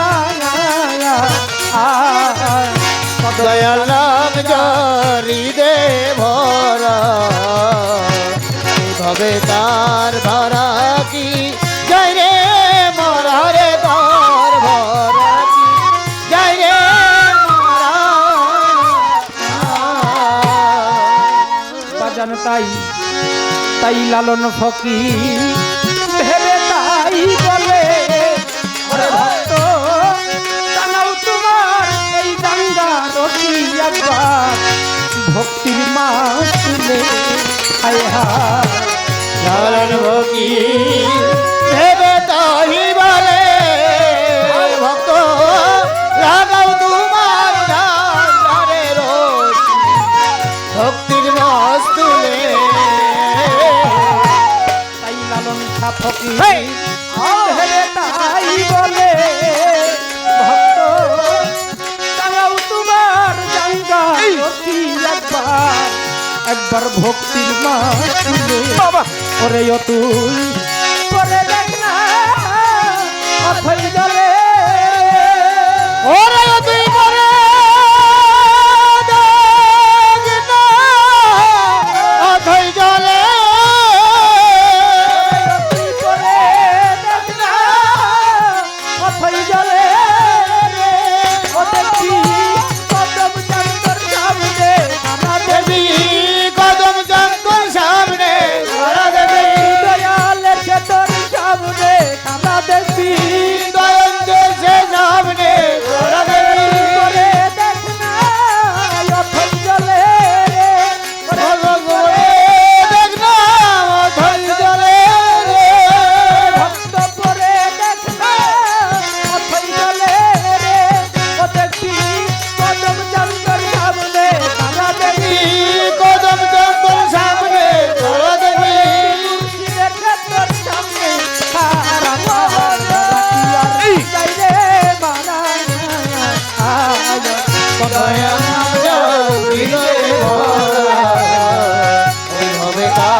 যার নাম যার ভিতরে ভরা এইভাবে তার ভরা কি আর যাইবে মারা মুর্শিদ নাম যার ভিতরে ভরা ভাবে তার ভরা কি আর যাইবে ভাবে যাইবে মারা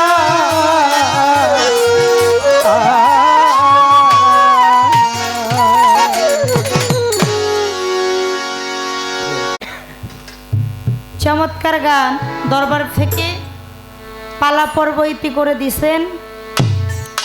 সেই সুযোগে পাবেল সরকারও কিছু কইলেন, কয় চাষি চাষার কব্বর গনে চাষি কান্দে গনে। এই কথাটা যে উনি কি বুঝা কইলেন, উনি কি বুঝলেন না আমি মানে উনি এইটা বুঝাও পাইতেছেন। কেননা উনি কথা রাখছিল যে যেখানে যা লাগে তাই দিয়েই যদি মালিক সৃষ্টি করত, তাহলে এই যে এত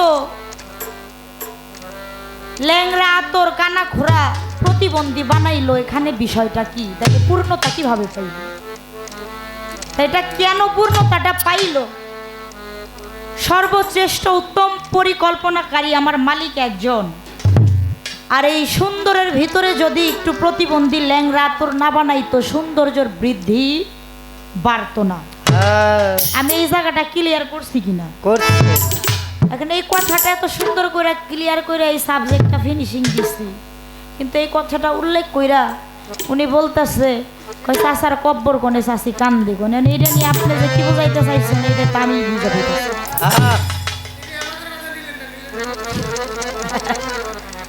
তো যাক, ভালো বুঝছেন। পালা আমার দরদি,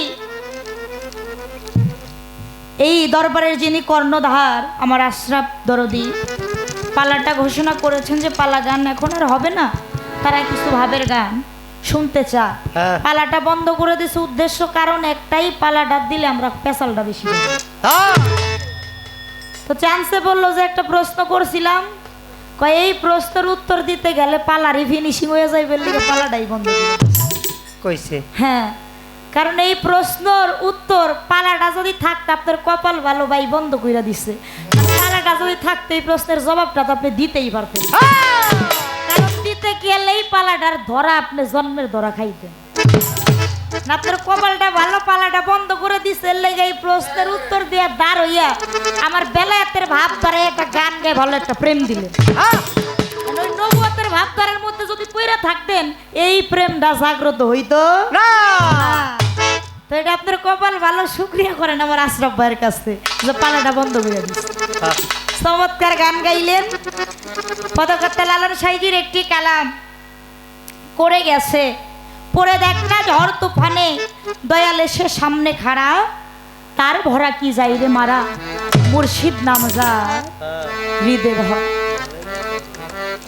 তাই তো দয়ালকে যে ভালোবাসে, যে ভক্তের হৃদয়ে দয়াল নাম থাকে, শত বিপদ ঝড় তুফানে সে পড়ুক না কেন, সেই ঝড়ের ভেতর থেকেই স্বয়ং আমার কদম আলী মাস্তান রহমতুল্লাহ এসে তাকে উদ্ধার করে।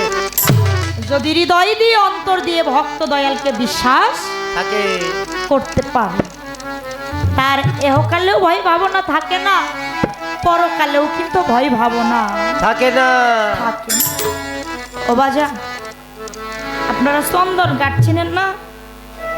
চন্দন কাঠের সাথে একটা শেওড়া কাঠ এসেও যদি ওই দেখা যায় মিশ্রিত হয়ে যায়, চন্দন কাঠের ঘষায় ঘষায় পরশে শেওড়া কাঠও একদিন চন্দনে পরিণত হয়ে যায়। কি বাজান, কথা ঠিক কিনা? ঠিক কথা। তদ্রূপ যিনি আল্লাহ প্রাপ্ত একজন সম্যক গুরু দয়াল মোর্শেদ আমার কদম চান, তার সুপরশে আমার মতো পাপি তাপি পচা ধরা একটা মানুষ যদি তার চরণে যায় পইরা থাকে, এই কুসা ভাবটা যদি কদম চাঁদের চরণে ঢাইলা দেওয়া যায়, আমার কদম চাঁদের সুসা ভাব তার চরণ স্পর্শে দেখা যায় এই কানসার দেহটাও স্বর্ণে পরিণত হয়ে যায়।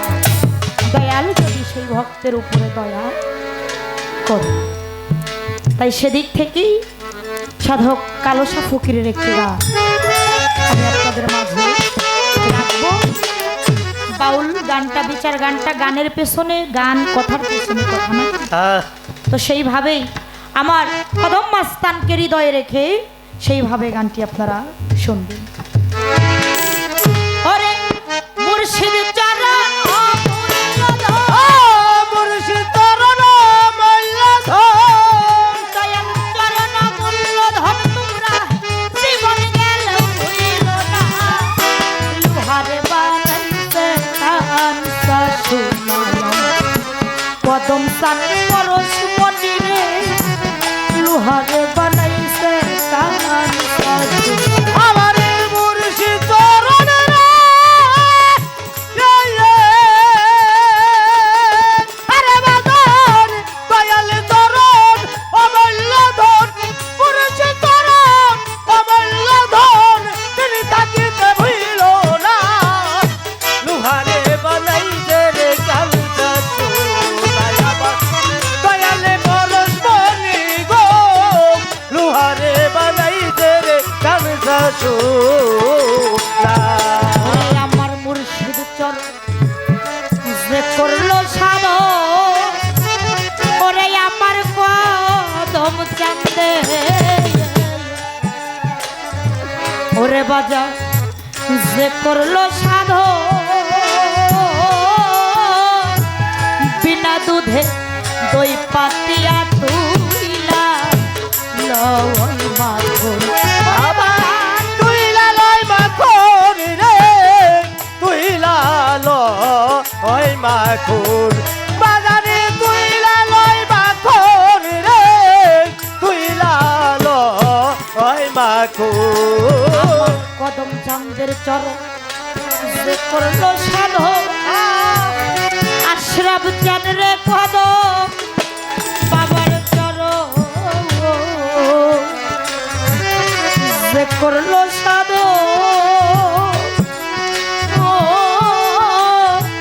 বিনা দুধে দই পাতিয়া তুইলা রই মাখন। ওরে ওই মাখন করিলে রে মাখন, ওই মাখন করিলে বঙ্খন, ওই মাখন করিলে রে মাখন, তার ভব ক্ষুধা থাকে না। লোহারে বানাইছে কাঞ্চা সোনার, কদম চান পরশ মনিরে লোহারে বানাইছে কাঞ্চা সোনার। আমার মুর্শিদ চরণ রে,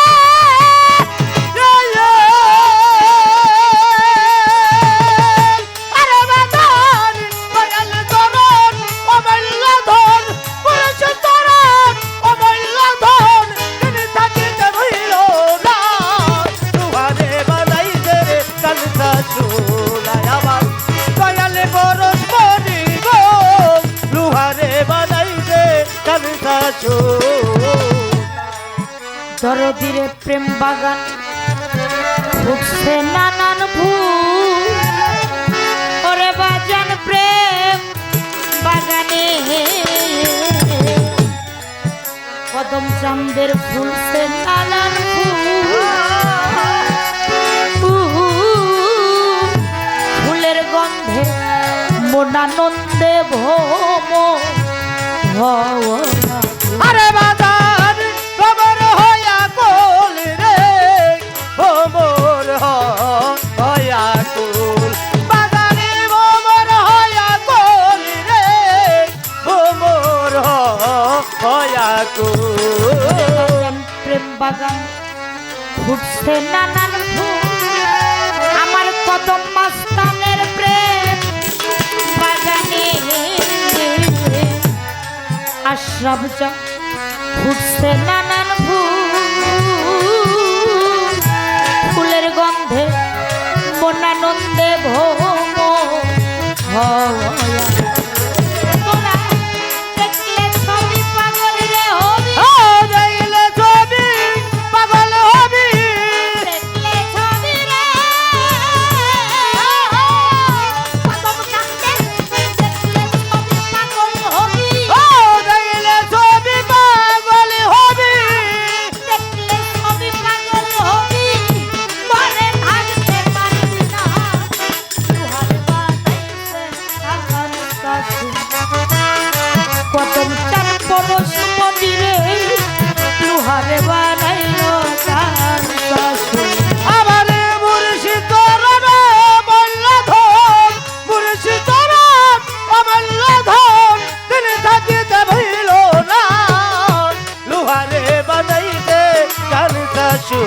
সোনায় আমার কদম কান বরণ করি গো লোহারে বানাইছে কানসা সোনা ওরে আমার কদম চান নাম সাররে দিশা আমার কদম মস্তান নামে ও ভক্ত গো তোমরা সাররে দিশা তোমের ঘরে কলপাতিয়া কইরা লও দিশা আরে বাজান কইরা লো বিশ্বাস রে কইরা লো ও বিশ্বাস বাজারে কইরা লো বিশ্বাস রে কইরা লো ও বিশ্বাস কদম সান্নাম সাররে দিশা ভক্তগণ তোমরা কদম সান্নামে করে তোর সাররে দিশা তোমের ঘর কলপাতিয়া কইরা লও বিশ্বাস করিয়া রে বিশ্বাস বিশ্বাসকে কোপ দিলে বিশ্বাস বিশ্বাসকে করি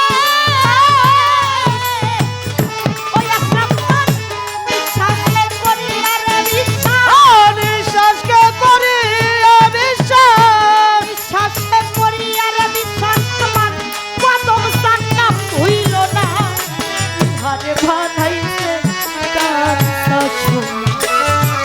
কদম চান পরশ মনিরে লোহারে বানাইল কান সাসু আমার মুর্শিদ চরণে রে জয়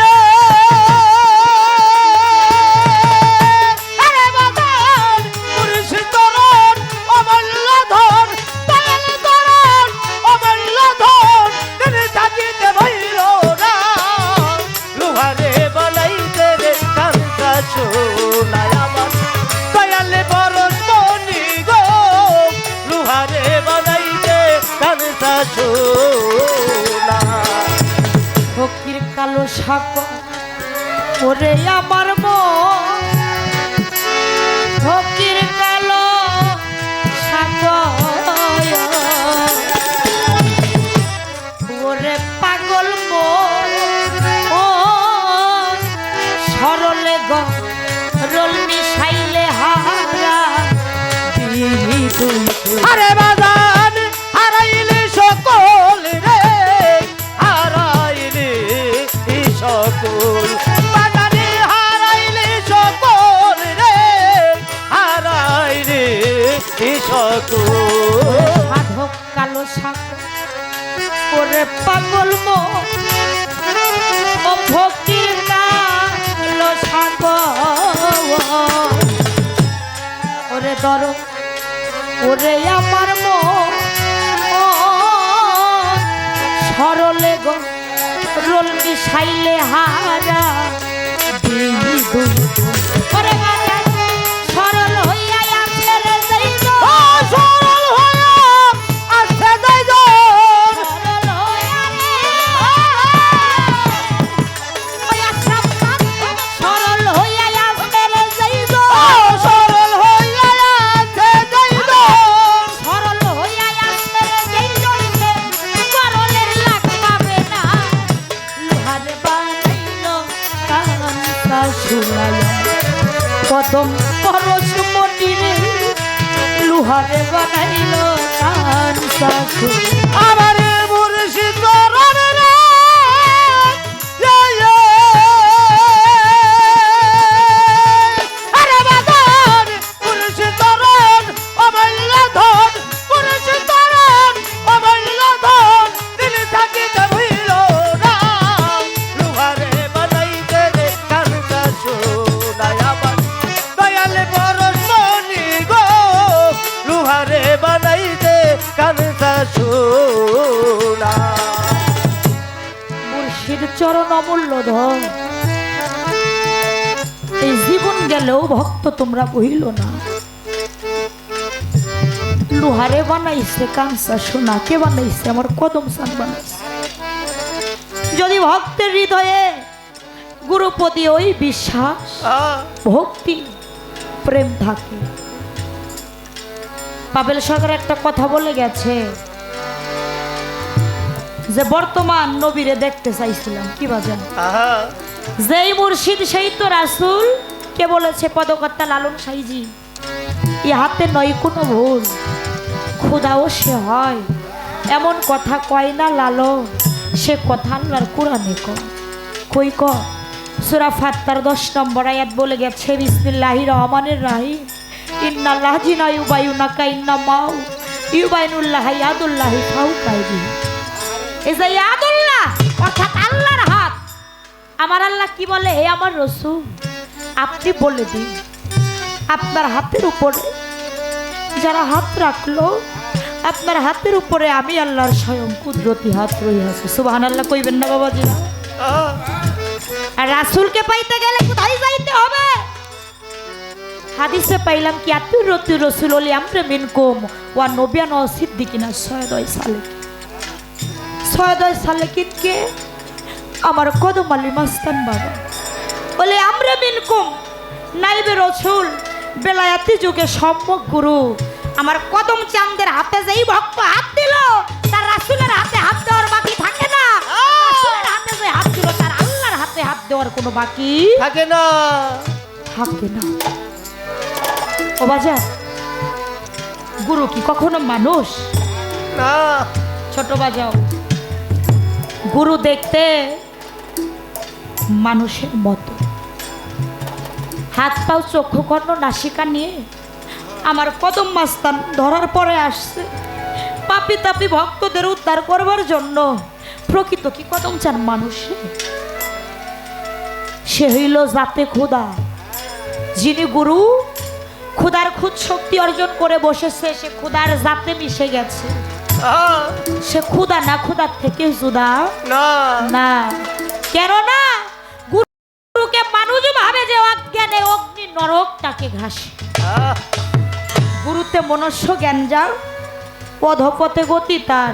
আমার কদম সানরে মানুষ রূপে কেউ যদি ধরা ধামে তার চরণে গিয়া সেজদা করে ভক্তি করে সে কাফেরে গণ্য হবে। সেরে কি গুনাহ হয়ে যাবে? কখনোই গুরুকে মানুষ জ্ঞানে ভজনা করা যাবে না। গুরুকে যাতে খোদা জ্ঞানে ভজনা করতে হবে, তবেই ভক্তের ওই ভক্তিতেই মুক্তি হয়ে যায়। আর ওই ভক্তি যার থাকে শত ঝড় তুফানে কোনো ভয় থাকে না রে বান্ধব। এমন বিশ্বাস কে করেছিল? এমন একজন ভক্ত ছিল বাজা দুনিয়ার সংসারে। ভাই আমার শিবলি রহমতুল্লাহ আল্লাহ প্রাণের ভক্ত ছিল। আমি বলি সব হাকারে একদিন শিবলি রহমতুল্লাহ আল্লাহ দরবারে বসিয়া ভক্তগণকে নিয়ে কিছু প্রেমে আলাপ করে যে বসিয়া বলে বলো বলো ও ভক্তগণ তোমরা বলো নাই আমারে যত ইবাদত বন্দিগি করো তোমরা সকল স্বয়ং আল্লাহ পাইবার তরে তোমরা এই সর্বচোখ দিয়া দুই চোখে কেউ কি সেই খোদার রূপ দর্শন করেছো? যদি খোদার রূপ দর্শন কইরা থাকো তার কিঞ্চিত কথাই আমায় আইসা বলো। ও বাজা, ভক্তদের কাছে যখন শিবলি রহমতুল্লাহ এই কথা বলে গুরু ভাইরা কানাকানি করে খোদা হইল নিরাকার। আল্লাহকে কি কোনোদিন দেখা যায়? চর্মচোখ দিয়ে দেখা যায় না। ও বাবা, খোদা তো নিরাকার, ওই নিরাকার খোদারে আমরা কিভাবে কেমন করে দেখবো? কোনোদিন দেখি নাই। খুব খেয়াল করবেন বাজা, এতগুলা ভক্তের মধ্যে কাশেম দুই হাত জোর করে দাঁড়ায় বলে, ও আমার শিবলি যা বাবাজি কথা বললেন না।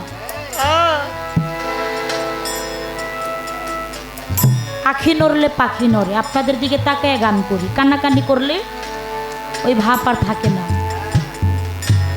ভাবে নিজে না থাকতে পারলে অন্যের ভাব নষ্ট করা যাবে না। সাবধান, এটা ধর্মীয় সঙ্গীত করতে আসছে। আমার দ্বারা পূর্ণাঙ্গভাবে ধর্মটা যদি প্রতিষ্ঠিতও না হয়, খবরদার খবরদার, আমার দ্বারা যেন কোনো অধর্ম না হয়। কি বাজা? কাশেম বলে বাজা, আমি আমার খুদারে শুধু দেখি নাই রে, আমার খুদার হাত পাও আমি নিজ হাতে টিপা দিচ্ছি, নিজ হাতে আমার খুদারে আমি গোসল করাই দিচ্ছি, আমার খুদার মাথায় আমি তেল মালিশ করে দিচ্ছি, আমি নিজ হাতে আমার খুদার মুখে খাবার তুলে দিচ্ছি। শিবলি চা জালালি একটা হালিয়ত নিয়ে বলে, ভক্তরা ও কয় কি, ও তো কাফের হইয়া গেছে, ও যতগুলা কথা বলতেছে প্রত্যেকটা কথা আমার সাথে তুলনা করতেছে, ও শরীয়তের ব্যাঘাত ঘটাইছে, ও কাফেরে গণ্য হয়েছে, ওর বেঁচে থাকার কোনো অধিকার নাই। তোমরা কাশেমের হাত পাও বাইন্ধা বস্তাই বইরা ওই নদীর পানিতে নিক্ষেপ করে ওকে ফেলে দিয়ে আস। এই কথা বইলা দয়াল হুজরা খানাই চইলা যা। গুরু ভাইরা তুই চোখের পানি ফেলে বলে, ভাই রে তুই কি কথা দয়াল রে শুনাইলি, সেই কথার কারণে তোর তরিকার ভাই হইয়া নিজের হাতে তোর হাত পাও বাইন্ধা অবস্থায় বইরা ওই নদীর জলে কেমনে নিক্ষেপ করবো রে ভাই। শুনেছি আপন ভাই মরলে সম্পত্তির ভাগী হয়, তরিকার ভাই নাকি হয় পরকালের সাথী। ও ভাই, আমরা ভাই হইয়া কেমনে নিজের হাতে তোকে ওই মৃত্যুর মুখে ফেলে দিয়ে আসবো। এখনো সময় আছে ভাই রে, যা দয়ালের পাও ধইরা মাপ সাজায়া কোয়া, দয়াল আমি ভুল করছি, আপনি আমারে মাফ কইরা দেন, এমন কথা আমি আর জীবনে বলবো না। কাশেম দুই চোখের পানি ঝরঝর করে ছেড়ে দিয়ে বলে, ভাই রে তোমরা তো আমার তরিকার ভাই, আমার নিদানের সাথী। ও ভাই, আমার দয়াল শিবলি সান্ডে আমি তো কোনোদিন মানুষ শুনে ভজনা করি নাই, শুনেছি গুরু হইলে যাতে খুদা, গুরুকে মানুষ জ্ঞানে ভজনা করলে তারই নাকি নরকেও জায়গা হয় না, এত পাপ তার হয়। ও ভাই, আমি তো আমার দয়ালকে খুদা জ্ঞানে ভজনা করেছি, এই বিশ্বাস এই ইমানটুকু নিয়ে আমি দুনিয়ায় বেঁচে আছি।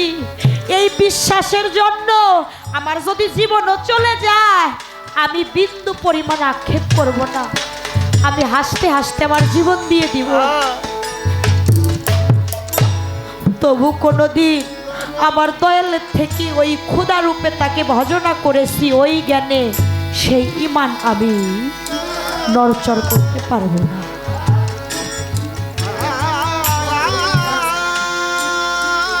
এদিকে শিবলি রহমতুল্লাহ তার হুজরা খানায় শেষ তাই আল্লাহর দরবারে কইরা দুই হাত তুইলা আল্লাহর কাছে ভিক্ষা চা, মাওলা রে আমার কাশেম যাহা বলছে তা যদি সঠিক হয়ে থাকে, আমার কাশেমের শরীরের জানি একটা পশমের কোনো ক্ষতি না হয়। ও মাওলা, তুমি আমার কাশেম রে দিগা রে, ভক্তের পরীক্ষা বাজে। এদিকে গুরু ভাইরা গুরুর হুকুম করছে, কাটতে কাটতে ভাইকে হাত পাও বাইন্ধা অবস্থায় কইরা নদীর পানিতে নিক্ষেপ করে আসছে। কাশেম একটু ভাসে, একটু ডুবে, দয়াল নাফসার হৃদয়ে আছে তার ভরা কি বলে, তার ভরা কখনো পড়ে না। কাশেম দুই চোখের পানি ছেড়ে দিয়ে বলে, ও আমার শিবলি চা, ও আমার কদম বস্তা বান্ধব রে, আমি তোমার এত কোনোদিন আমি মানুষ রূপে ভজনা করি নাই, আমি খোদা রূপে ভজনা করেছি। আজকে এই ঘোর নিদানে আমি পড়েছি, ও আমার শিবলি চাঁদ, এই ঘোর নিদানে তুমি ছাড়া যে আমার আর